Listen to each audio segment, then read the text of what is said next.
Okay, so that's jaunty music, and this is not necessarily the show you expected. Yeah, you can laugh. It's all right. Yeah. So we are in an undisclosed location in Bad Country, and I'm Dr. Dilworth, and you're not. And who's with me? I'm Casey Fritz. Well, you're Casey, and who are you? Kim Rochelle. Yes, and this is a new show that we're doing. Let's just have this theme go up a little bit. It's kind of neat. Listen to it. Have you listened to it all yet? Nice.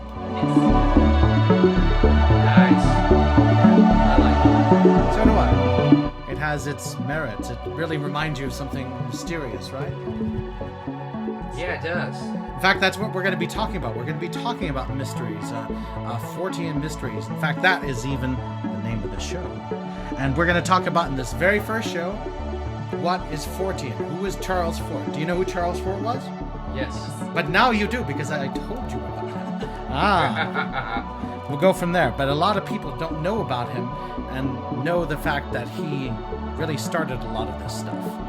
And what is the stuff that I mean?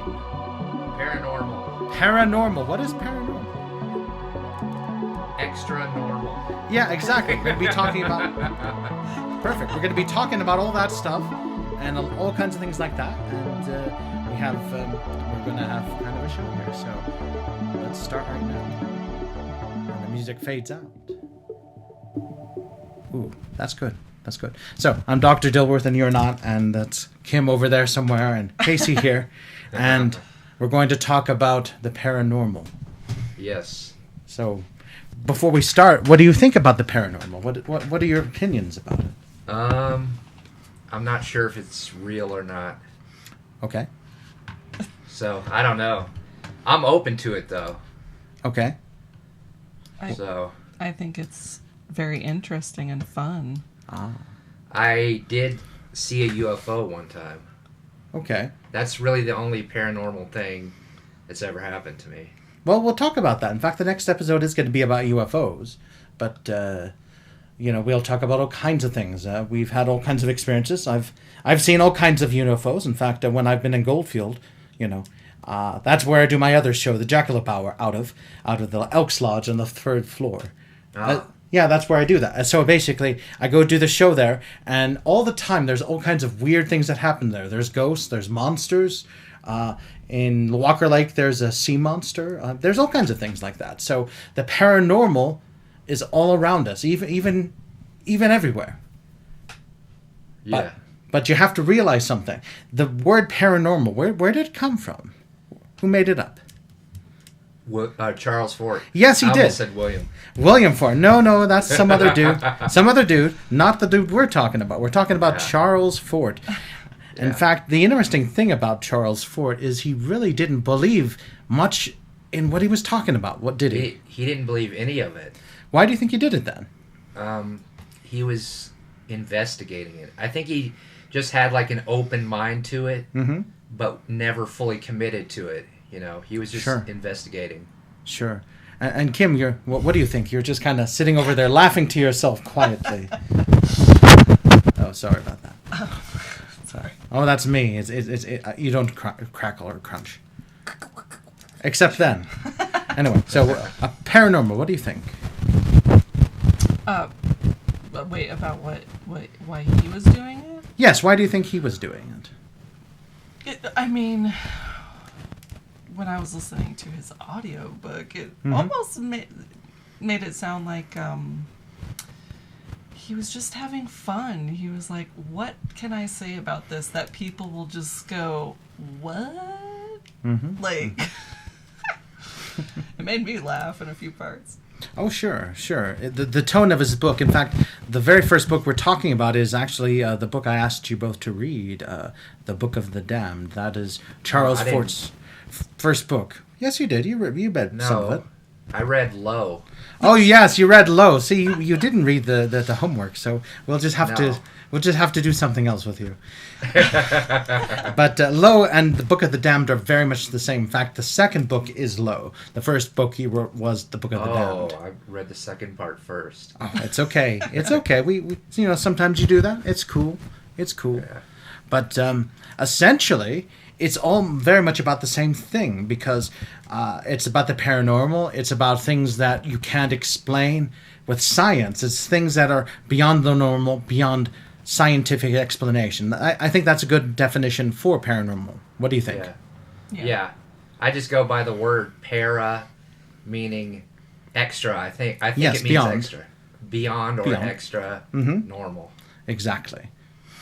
And definitely Charles Fort was an interesting guy. He was a journalist, and he was a writer, and I think he made actually quite a bit of money on his books, his last few ones. In fact, he started something called the Fortean Society, and do you know what they studied?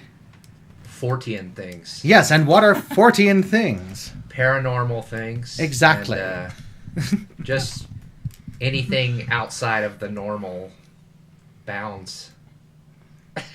No, it's true. It's true. And it's a really wide definition of what can be and what can't be. So, you just have to think about that. So, literally, what is paranormal? What isn't paranormal? What isn't paranormal? Well, are ghosts paranormal, or are they normal?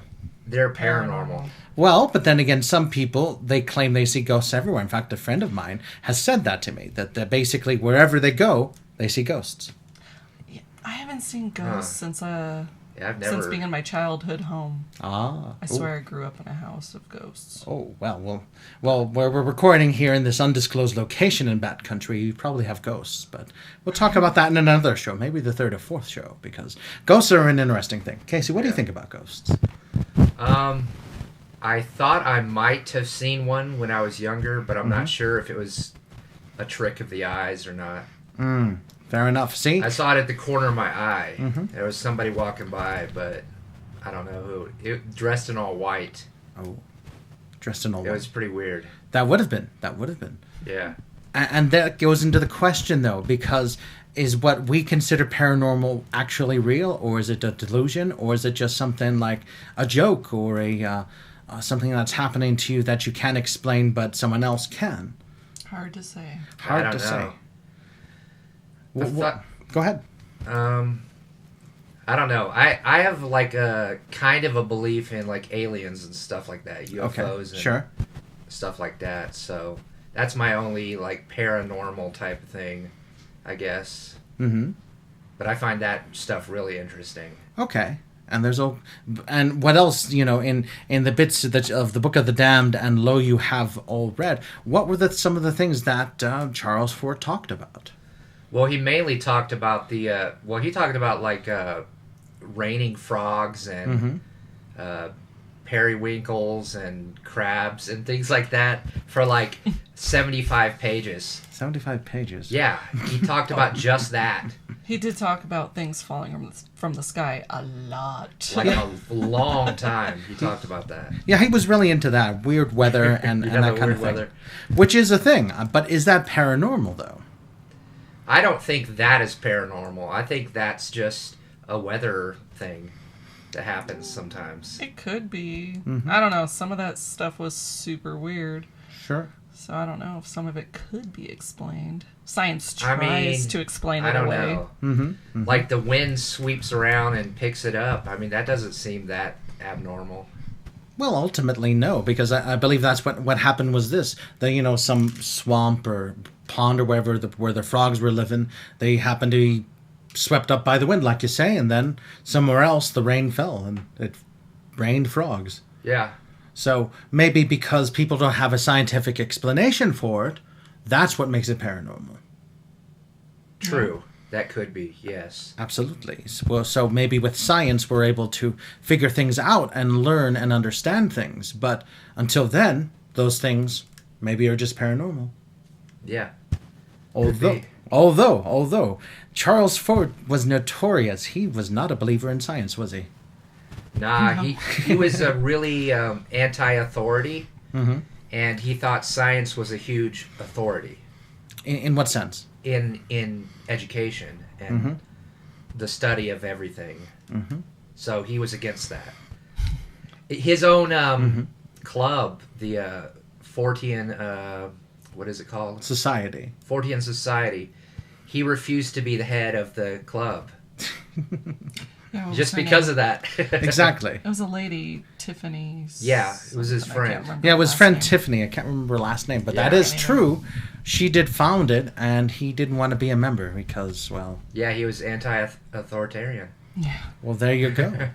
There you go. But isn't that strike you as weird? Because how science... I mean, we all know about the scientific method, right? Yeah. But how does that lend that to authority? Because, we go through an experiment, we notate it, we process it, we decide something, we synthesize something based on what happens in our results, and then we come up with a conclusion. Why is that a negative thing? I don't think it is anti-authoritarian. I think it's perfectly normal. I think of it like science is like flashing a flashlight in the dark. Okay. And you're just trying to figure out what's there. You're just trying to see. Yeah. You got something? You have something. We asked you to take notes from the books, did. and what was something he said, which is a pretty good quote. Oh, I have a quote of his. Please go ahead. It's not his quote though. Oh, it's somebody who wrote his biography. Named Damon Knight. Oh, Damon Knight, very famous science fiction writer. Yeah, he. What did he write? Oh, he said, "If there is a universal mind, must it be sane?" Ooh. It's quite interesting. Yes, that is true. What do you think? It's often accidentally attributed to Charles Fort. Fair enough, but he didn't really say it. Yeah, because it was in the introduction to his book. Yeah, he didn't really say that. Mm-hmm. Well, Damon Knight did, and he was a pretty cool guy. Yeah. But what do you think? Do you think that's true or not? Well, I don't really know that it's alive. The universe. Mm-hmm. So I don't think it could be insane if it's not alive. Wait, what? You don't think the universe is alive, or things in the universe? What did you just say? Well, it said the universe is a mind. Yes. Oh, it's a mind. Yeah. Okay. But isn't the universe the collective of all the beings in it that are sentient, even like animals and organisms and plants and whatever? Isn't that just like the collective consciousness of the beings experiencing it? I suppose so. Yeah. That's accurate. We're the electrons in a higher being's brain. We're the energy that is just so happens to be vibrating this specific way that makes us alive. Sure. But logically, some of us are mad. I mean, insane or whatever. So that's true. So maybe that goes for all of us because some of us are kind of crazy. Yeah. I don't know why this reminds me of a thing I have in my notes. Okay, what does that remind you? Where he said, all seeming things are not things at all if all are intercontinuous. As in, he said, things are projections. Ah, okay. Projections. So what do you think that means? I cannot put it into thoughts. Okay, that's fine. Casey, what do you think? I have a definite opinion, but... what was it again? Say it again, please. All seeming things are not things at all if all are intercontinuous. Oh. Things are projections. It's all connected. Everything's connected. Sure. He's saying. Okay. That is what he's saying, essentially. But the projections part, I'm not really sure what that means. I think maybe what he's talking about is the fact that we're all projections of reality. Yeah. Maybe. I see. But this is the problem. He's not talking like on a quantum level, because nowadays with quantum physics, we're able to prove essentially what are we? I mean, we're just basically vibrations of energy walking around in the universe here. Yeah. We are. And what is real and what is not. Yeah. Like I saw some guy on YouTube, he was trying to make a joke, but he was sitting on a stool and he's all, if I'm matter and this is matter, how come I'm not falling through this stool? It's solid underneath me. Explain that. Well, it's probably because they're so tightly compressed. Exactly. Yeah. the matter. Well, maybe it's his joke that didn't matter then, ultimately. Possibly. Yeah, that did matter. Yeah, there you go. Sometimes we even have jokes here. But that becomes a better question. Ultimately, what does matter? What is the point of talking about the paranormal and what's beyond science and all that? Because, there's a lot better and more important things to worry about in the world, I guess, isn't there? Yeah. I think people are curious. Sure. And we want to know everything. You Okay. know? So whatever science can't explain, we're going to delve into the paranormal and look at that, Oh, and there's so many things that we can talk about. In fact, that's why I think this is going to be an interesting show. I mean, literally, Yeah. even with as much sciences and technology as we got, what can't we explain? What can we explain?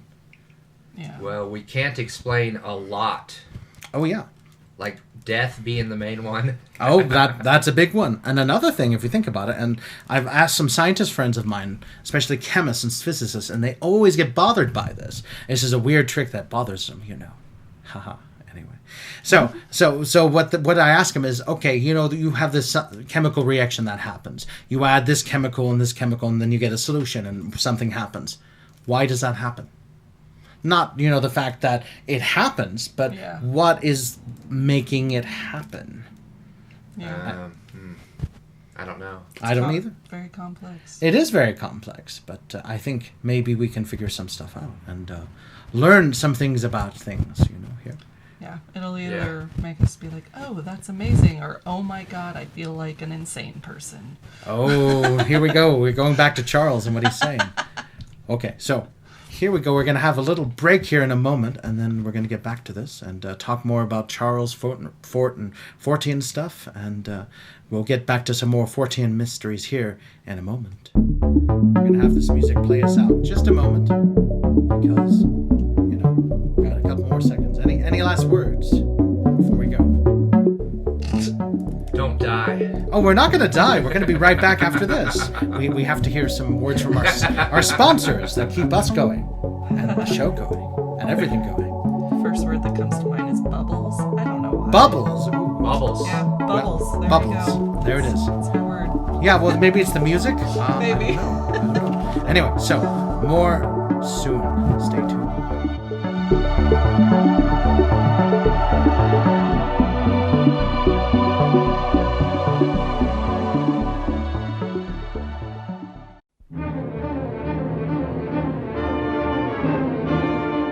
Shocking new study from Oxbridge University states that all banjo players die.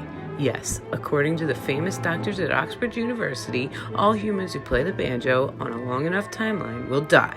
Do you care about your friends or family who might have picked up the banjo habit? Do you want them to live full, rewarding, and happy lives?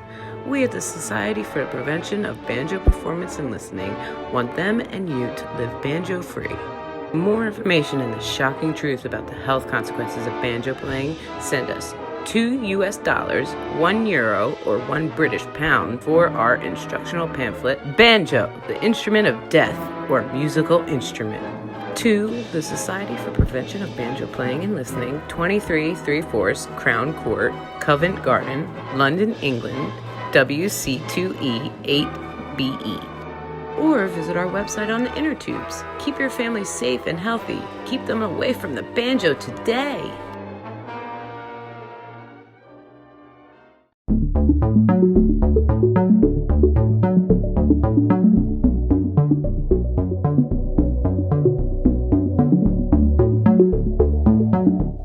Okay, we're back, and this is Fortean Mysteries. I figured that was a better name for the show than what I had.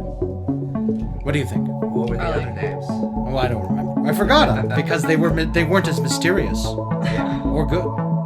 Yeah. In fact, we were just taking a break here. Here, let me fade out the music. So we were just talking about something kind of interesting because we were having a little break. And Kim, what was that quotation you were reading? It's all good because it's funny as hell. It is. It said, bugs and mice are transmutations of cheese. So That sounds crazy to me. So is that the universe experiences itself in a negative, crazy way? Well, not to say it's negative. Oh, is it a metaphor? Is it a metaphor? Is that real? What do you think? I think it has to be a metaphor. I think There's no way that he's talking about their parts of cheese. Well, but it's a transmutation that once here, like right here, I'm gonna I'm gonna hit the table right there again. Right there, there's a piece of cheese. If we leave it there long enough, it's gonna become bugs and mice. I see what you're saying. I think that's what he's saying. And that's actually kind of a medieval conception, because back in the Middle Ages, they didn't really consider things. They had notions that weren't exactly good because they weren't following the scientific method. They weren't following logically. So if you did leave a piece of cheese on a table for long enough, what's going to happen to it? Mold. Bugs. Mice. And that. Mice. Yeah. Cats. Oh, yeah. Well, we can't have the cats do that. No. Well, no. it would no longer be on the table, though. The cat would knock it on the floor. Yeah. Oh, probably. Probably. Just bat it over. And there you go. And there. Goodbye, cheese. Yep. Goodbye, cheese. But we were also talking about a moment ago about science fiction because that's kind of more and more as time has passed on is kind of a neglected genre in a lot of ways. But Charles Fort contributed a lot to it in a lot of ways. That's what you were saying, Casey? Yeah, I was saying that he was probably the first one that talked about alien abductions. Okay. What else? UFOs. I don't know what else that has to do with sci-fi that he talked about. You just mentioned it. In fact, Charles Fort made up a whole lot of words that have to do with science. Teleportation. Yeah, he made that up. Yeah, teleportation. He made up that word. Yeah, first person to do it. Apparently. Exactly. Well, that would be my superpower of choice right now if I could have one. Teleportation. Yeah, that'd be awesome. Go anywhere I want. Well, what would you do with that? Where would you go? Ooh. Probably the first place would be Rome to look at all the architecture. Ooh. I'd go to Jamaica. Jamaica? Why Jamaica? Why Jamaica? I'd go to a resort in Jamaica and just stay on the resort. Like sit on the beach and stuff. Because I went there one time when I was younger and I loved it. Oh, it's beautiful there. Sure. Nice. They'd catch me though eventually. Well, I guess they would. The resort. I guess they would. But the whole point of it is, you can go anywhere you want and do anything you want. So I guess that has to, that can be considered paranormal because I have heard of people being able to teleport. In fact, I've had friends who claimed they were able to do that. Was it teleportation or more like an out of body thing? Like their body was present, but they were able to transfer their mind somewhere else? Well, that's a good question. I don't know necessarily. The way that they described it was the fact that, they were chilling out one day and all of a sudden they found themselves somewhere else and they were in their body, not their soul floating around wherever. Oh. They were in their body in another place. That's weird. That is weird. Never heard of that. I think it's neat. Fair enough.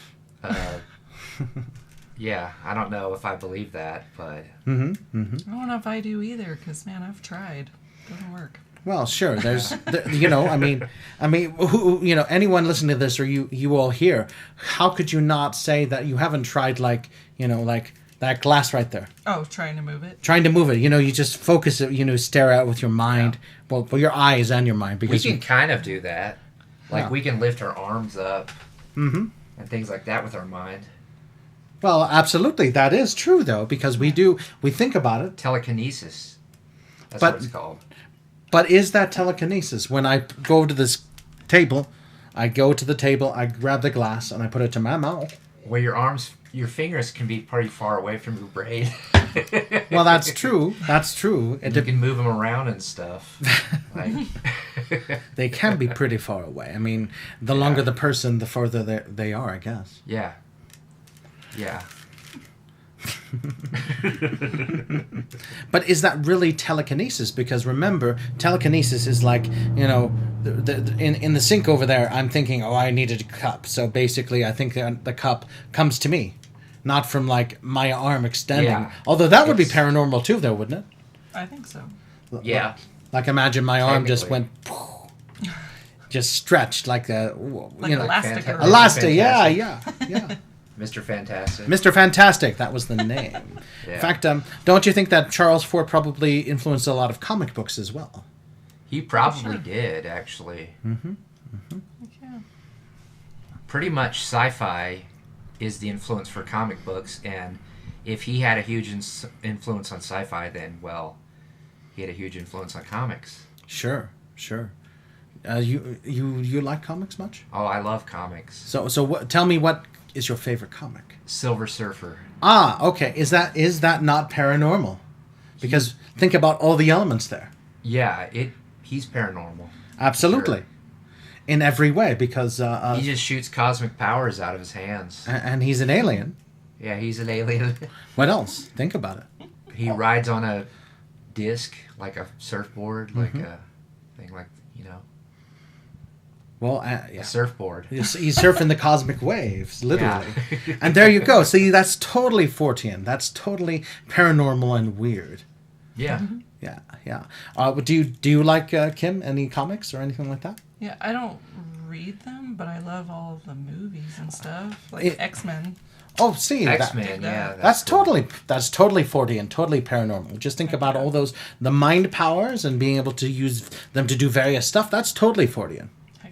Well, I'll say my favorite superhero, I like the movies more than comic books, but I've always liked Superman. That's totally Fortean, right? Yeah, definitely. Because that's from another planet, a comet, meteor, and there's the whole weird science, because it is, it's kind of crazy science, because he's comes from a different sun and now he's on a red sun and he can be more powerful, and that's crazy. Yeah.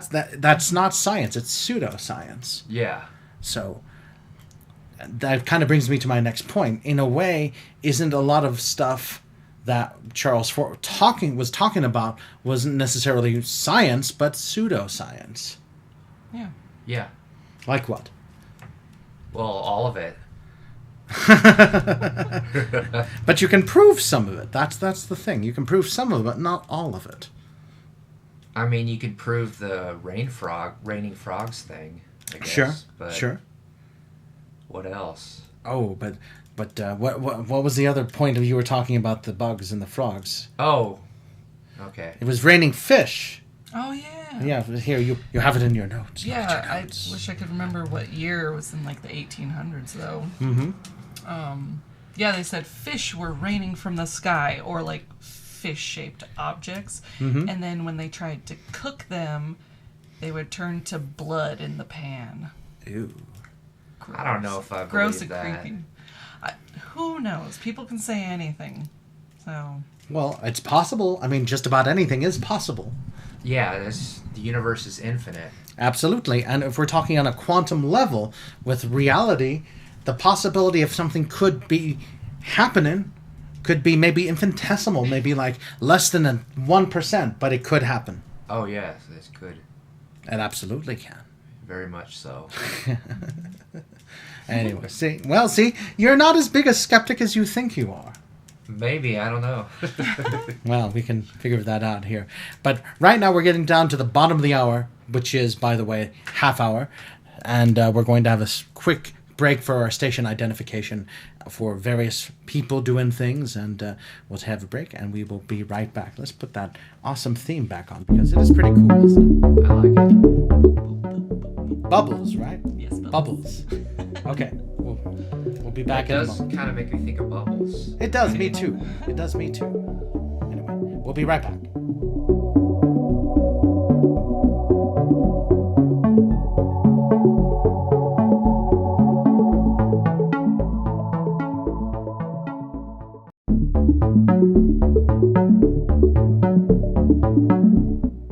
Okay, we're back, and we, as in me, Dr. Dilworth, and you're definitely not, and the people next to me are not me.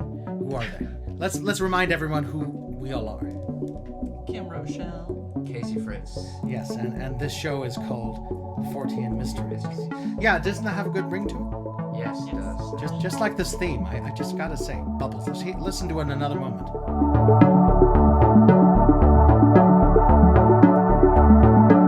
I can see you dancing to it, Kim. That's cool. Yeah. So, we were talking about pseudoscience and the fact that a lot of things that Charles Fort was talking about could we consider that? Especially the thing about the fish falling from the sky. So, please. Yeah, so another thing he said was, like, maybe the whole sky is gelatinous, and that's why all these weird gelatinous things keep falling from the sky. Mm-hmm. So, there was something recently I saw through I think it was maybe Live Science or something, where NASA had discovered that there's actually almost like a bubble around the Earth, and so that made me think of this that I just heard, and I was like, gelatinous bubble, might not be, but they're still trying to figure it out. They only discovered this recently. They're just like, what's that? And then, of course, my mind goes to the end of Men in Black, where those aliens are playing marbles, so technically we are in a big bubble. Yeah. But that is true, though, isn't it? I mean, ultimately, again, we go back to the question of science versus pseudoscience, because, people in NASA and scientists are saying, oh, maybe it is gelatinous or not. But I say that I don't think that's true, because up in the air, if it was gelatinous, an airplane couldn't fly, right? Yeah, right. Wouldn't be able to fly. Yeah, because what would be happening to your airplane? You'd be stuck in Jell-O. Yep. It'd be really nasty. And Jell-O is nasty, but think about it at 30,000 feet. Right. It'd be worse. It'd be weird. Absolutely. Maybe it's like a cloud bubble. I don't know. It could be. It's a mist. Well, and that actually makes me think of another thing, kind of science fiction. One of my favorite shows is The Twilight Zone. And I think about The Twilight Zone with William Shatner. You know the one I'm talking about? Yes. On the airplane. You should see this. I'll send you a link to this. The creature on the wing, man. The creature on the wing. Basically, he's like freaking out because... with the monster outside on the wing? Yeah, it's a gremlin, and he's destroying the airplane, and he's trying to freak it. So another aspect of the paranormal is cryptids, I think, and that's really an interesting topic. Cryptids? Cryptids. You know what cryptids are? Or have you heard of them? Is it like a scorpion type of thing? They could be, hypothetically. You know what I'm talking about? Okay. It sounds familiar, because I used to play World of Warcraft, and Sure. there were cryptids on there. Okay. But they looked like scorpions. Okay, that's possible. That's possible. Like, for example, in fact, in Nevada, there are actually reports and stories by the Shoshone and the Paiute of tall, giant, red-headed humans that made war against the Paiute. Watch out! It's all falling over. Holy crap. Fortean Mysteries! Oh, man. It's okay. It's just the bookcase. Don't worry about it. It's all good. Well, let's pause a moment. What in the hell? This is Shouting Fire. You have tuned in to Shouting Fire. ShoutingFire.com. Radio for burners everywhere. Intergalactic, interstellar. Radio for the masses and the people. Enjoy. Listen to ShoutingFire.com. So we just had something weird happen. What was the weird thing that just happened? The bookcase fell on Casey. Fell on my head. Yeah, the bookcase just fell on Casey, and you're okay, Casey, right? Yeah, I'm fine. Okay, but the bookcase, well, it's not so fine. That's okay, but that's all right, and that is definitely, we could say all kinds of things happen, right? Yeah. What could we blame it on? The ghosts. The ghosts pushed it over. Yeah. It has nothing to do with all the books on top of everything, and then it falling and crashing. Yeah. And this happened to land right here. And what was that just happened to land right there? Legacy of the Divine Tarot. Oh. Ooh. Landed right by my leg. So what do you think that means? Is that just random, or is that random coincidence, or is that actually like, something? Probably random. I don't know though for sure. Well, I mean, and it goes. Let me go back to what we were talking. We were talking about cryptids, and cryptids are kind of interesting. We're talking about like monsters and like Bigfoot. What do you all think about Bigfoot? Bigfoot? Yeah, Bigfoot. I don't believe in Bigfoot. Why not? Well, because we've never found him. Sure. Well, isn't it possible, though, that an animal, a being, well, not an animal, but a being as smart as us, who's like acclimated to a forest environment could live in the forest and never be seen by him. I think so. The forest is huge. It's like the ocean. We're discovering new creatures in the ocean all the time. Absolutely true. Absolutely true. And Who then knows what's out in the forest? Phew. And then, you know, you get like another one is Bigfoot. Not Bigfoot. Yeti or like the Jersey Devil.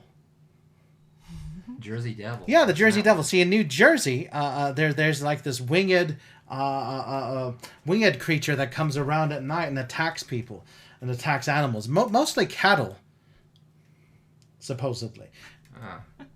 That's weird. It is, and it's actually related to the chupacabra. Have you ever heard of the chupacabra? What? You've never heard of the chupacabra? Oh, what is that? You've heard of the chupacabra? Yeah. What's a chupacabra? The blood of animals. Yes, exactly. Sucks blood out of animals. Yes. Just their blood? Just their blood. Yeah, it's been described all different ways. Is it real? Supposedly. Is it? Ooh. Oh. No, It's like a vampire. Well, okay, then that brings up some interesting topics, because are vampires real or not? I don't know. I kind of wish they were. I wish they were, yeah, for sure. Sure. I mean, there are some aspects of vampires, I suppose, are romantic and cool, but then again, think about a being that's been living for like 1,000 years drinking the blood of humans. I mean, that's going to be kind of terrifying and grody, you know. All right, so we just had a mishap here. Yeah. I blame Steve. Right? Why did he have to do that? Right. Why did he have to do that? I know. See, right before, about the time that the bookcase fell on Casey, yes, I got a text from Steven saying that his juicer exploded. So I'm just like, oh, that's a weird coincidence. That's a strange one. That actually is, though, because around the same time that happened. Yeah. How can you explain that? Is that paranormal or is that normal? I don't really know. It's not normal. No, I don't think it is. No, but I don't know if it's paranormal. Ah, okay. Well, but it's not normal, though. No, I mean... For sure not normal. No, I don't believe so. I'm pretty sure of that. No. Yeah.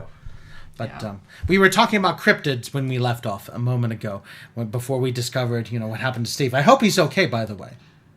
I'm sure he's fine. Okay, fair enough. I haven't heard back, but I'm sure he's fine. So we were talking about chupacabras specifically. Basically, they're supposed to be like animals that, you know, prey on like livestock and such, and that's also very much like what the Jersey Devil is. Yeah. Also, there's what about like monsters like you know, supposedly the Loch Ness monster and that kind of thing. Yeah. Loch Ness monster is pretty cool. They have that one picture. Well, yes. And in fact, you know, in Lake Tahoe and in Walker Lake, there have been sea serpents seen there. Oh, really? Yeah. No, really, there have been, especially in Walker Lake. You know, Walker Lake is very nearby. You know, in the town of Hawthorne, and basically, you know, over time, people have seen sea serpents, you know, come up and down there. Like what kind? Like dinosaur-looking ones? Yeah, kind of like dinosaurs. Yeah. Oh. Well, and I think it's toward the end of the Book of the Damned. I don't know if you read this part, but there have been, you know, animals that have been discovered that they thought were extinct, and you know, scientists thought they were extinct, and they're leftovers from earlier times, and they look to us like what? Dinosaurs or monsters or something like that. Some kind of monster, yeah. Some kind of monster. So then again, like I said, pseudoscience or science? What do you? Where can we divvy up the line there? Is there a line? It's hard to say. It's a thin line, I think. Hard science. Well, no, because science changes its mind like every year. It changes, it updates all the time. So, it's hard to say, really. Well, that's true. Like, you know, you can throw out the example, this is a very well-known thing. Originally, the continental drift wasn't thought to be science. People thought that, you know, the tectonic plates stayed where they were. Yeah. And you know, then anyone who was talking about Pangea and all that stuff was called crazy. They didn't know what they were talking about. They were pseudoscientists. Yeah. And look what's happened now. See, I was trying to link it into the earthquakes because we just had a fake earthquake. And you know, Steve suffered one, and we suffered one here, but we're still recording. We're still going. We rebuilt. I swear it seemed like it was the universe pissed off at me or something. It Oh. just like seemed to... Because I was being skeptical. Oh, no, I don't think so. I don't think so. It's like, we'll show you. Yeah. Why? Yeah. It was the hand of God. Yeah. Well, maybe so. It's hard to say. I don't know. I don't know. I don't know either. So, any more thoughts about Charles Fort and what he wrote and what you learned about him, if anything? I'd be interested to read more stuff. I mean, how many books did he have in He had 10 books. He had 10 books, yeah. Okay. I may look into those.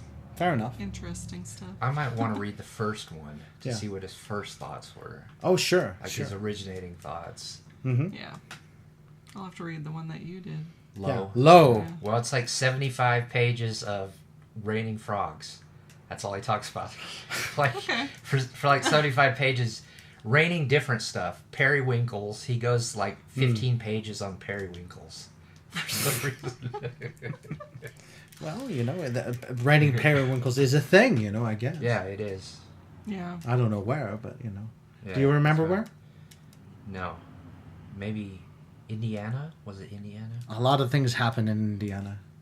Maybe it was Indiana. I don't know. A lot of things happen in Indiana we can't talk about.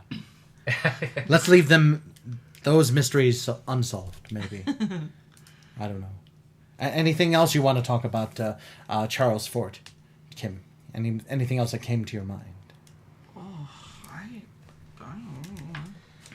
don't know. I'm unsure. Oh, well, I read here that Yes. something interesting that Oh, please. it basically is saying that Foreteans are really like, they're kind of like scientists of the paranormal Absolutely. and not just believers in the paranormal. Absolutely. They study it. Yes. So that's the difference. In fact, I am a member of Lo-Fi, which is the Southern California Fortean Society, and a very dear friend of mine who passed all too suddenly. Her name was Skylar Elvegren, and she headed that up, and I was a member of it. And it's still kind of a going concern, and you know, I'm always skeptical and interested in learning more things, but I have an open mind, I guess. Yeah. But you know, there's always new things to be learned and ideas to be changed and thought of. So there Definitely. it is. There it is. All right.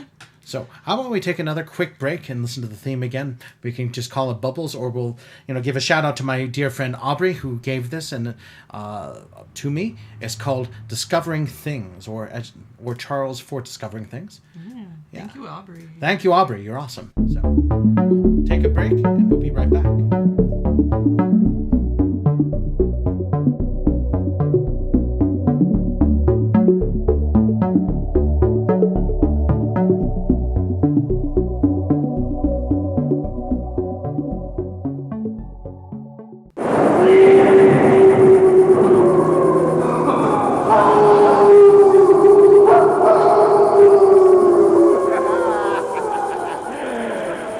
Hi, kids.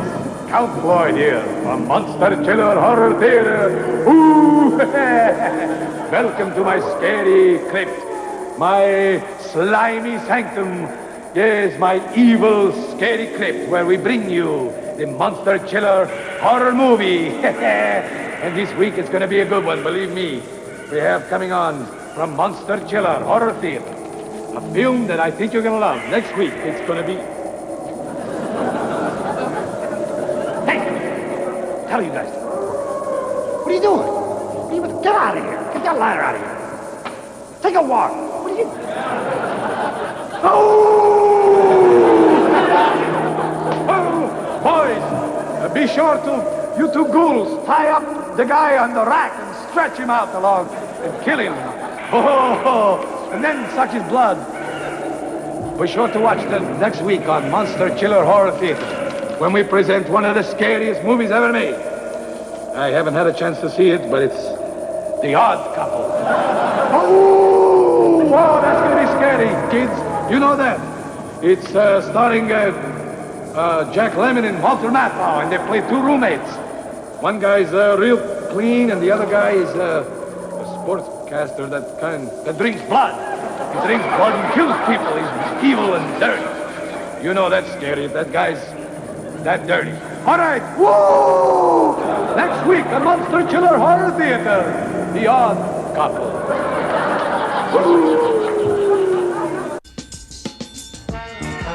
Wolfram O'Shaughnessy, international NFT announcer of mystery. 3rd Viscount of Glenvatty, friend to the stars, fashion photographer, tastemaker, renowned lover, and the soon-to-be new McGillicuddy of the Reeks wants you to know about the newest NFT announcement. The life of an NFT announcer is full of mystery, but their half-life is greater than the age of the universe. Now you can partake in the mystery of NFT announcements, as sponsored by Phil Clapton. He sent us a fax of his endorsement of NFTs, and that will be our new limited edition NFT, available to the first 20 people to write to us. Send all of your rubles and shillings to Plate Columbia, Nevada. Then learn of the mysterious half-life of the NFT announcer. Sex not included.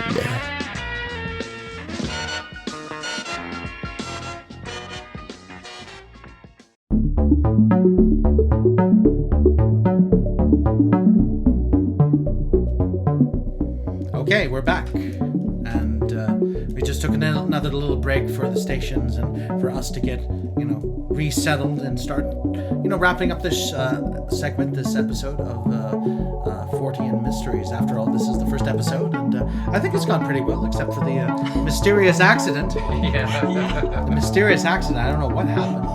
Yeah. I'll just blame Steve. Yep. We can definitely blame him.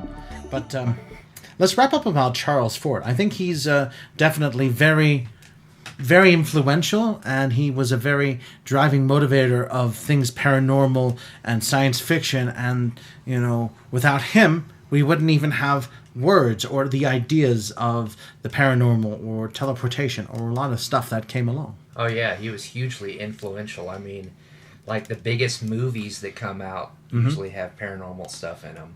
Oh, sure. The biggest movies, like Marvel movies, horror movies, Sure. Sci-fi movies, pretty much almost everything. Absolutely. And not only that, all through time, all through history, people have always liked kind of scary stories and stories of mysterious and the paranormal. I mean, people may not have had a word for it, but definitely people will always like that. Campfire stories and such. Yeah. Scary stories to tell in the dark. Oh, yes. That was my favorite when I was in 5th grade, I think. Oh my God, it's been around that long. Yes, it has been. Well, even longer than that. Gosh. Charles Fort did it. It's been around. Definitely been around for a long time. So there it is. And Charles Fort was kind of an interesting dude. He didn't believe in the stuff he was talking about, but he did it anyway, which makes it interesting. Yeah. It does. It makes it more interesting that he didn't believe. Yes, I agree with that. I do agree with that. And also the fact that he didn't want to join the society to investigate all of this stuff because he didn't like authority. Yeah, that's kind of funny to me. I mean, he could have been the guy in charge. Who doesn't want to have their own society named after them and be in charge of it, right? That'd be awesome, but... I don't know. I mean, all of us agree with that, but Charles Fort was an interesting dude, and he did that. So, still, I like the word Fortean, and now maybe you can use it in your vocabulary because maybe you can use it now. You know it, right? Yeah. It is an interesting word. I like it. Exactly. I had never heard of that word before you told me. Oh, I imagine not. Most people don't know it. Yeah. But so it's pretty cool. It is a cool word, and we should use it from now on. So, talking about from now on, we're going to do maybe another episode, many episodes, hopefully. But the next show, what are we going to do? Talk about UFOs and aliens and stuff like that. Well, why don't we just, start with UFOs? Because UFOs and aliens, I see them as totally different things. Yeah. Okay, just UFOs. Well, we'll get to that. You know, maybe the aliens will show up because ultimately, what is a UFO? It's unidentified. Yeah, and you know what? I have some UFO stories of my own. I've seen UFOs. I've even made pictures of them. I saw one when I was young. Fair enough. Kim, have you ever seen or done anything like that? I'm pretty sure I saw one. I think I was in middle school. Well, fair enough. I was 16. But let's save it for the next show. After all, we have to have something to talk about. Yes, Yeah, definitely. we do. Okay. So I'm Dr. Dilworth, and you're not. And who are you? Who have we been talking to these last few minutes? Kim Rochelle. Casey Fritz. Okay, and this is Fortean Mysteries, and we're gonna turn on the song one more time, and we're gonna go from there because it is a good song. Bubbles. I like it. So do I. Any last thoughts before we sign off? This was fun. It was fun. I really enjoyed it. Indeed it was. Despite the the mysterious accident that happened. Yeah, that's strange accident. Strange accident. I didn't think that would happen, but it did. I'm glad we're okay, and I'm glad you're okay. Well, okay. So we will see you later. Have a good night, morning, or evening, and stay tuned. We will have more mysteries for you later.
Ecru is a critic. Loves to see the show. Just doesn't know when to say yes and when to say no. But that's because of Beige. You see, Beige has taught Ecru a funny point of view. The true is like false, and false is like true. Who can expect to get anything straight? Like an answer, I mean. From an Ecru that thinks, or thinks that it thinks by the thought it was taught, that love is the same as hate, that shouldn't's the same as should, that dumb is the same as smart, that bad is the same as good. A kind of critical confusion in critic could have complications almost arithmetic. Those of us, are there any? Too many, who have to know exactly what to do, what to see, what to say, what to think. We'll have to wait until Ecru is ready with his double-talking trait to make steady unsteady, calling crooked straight. But what the heck, you know Ecru. Just a freeloading critic who loves to see the show. Just doesn't know when to say yes or when to say no.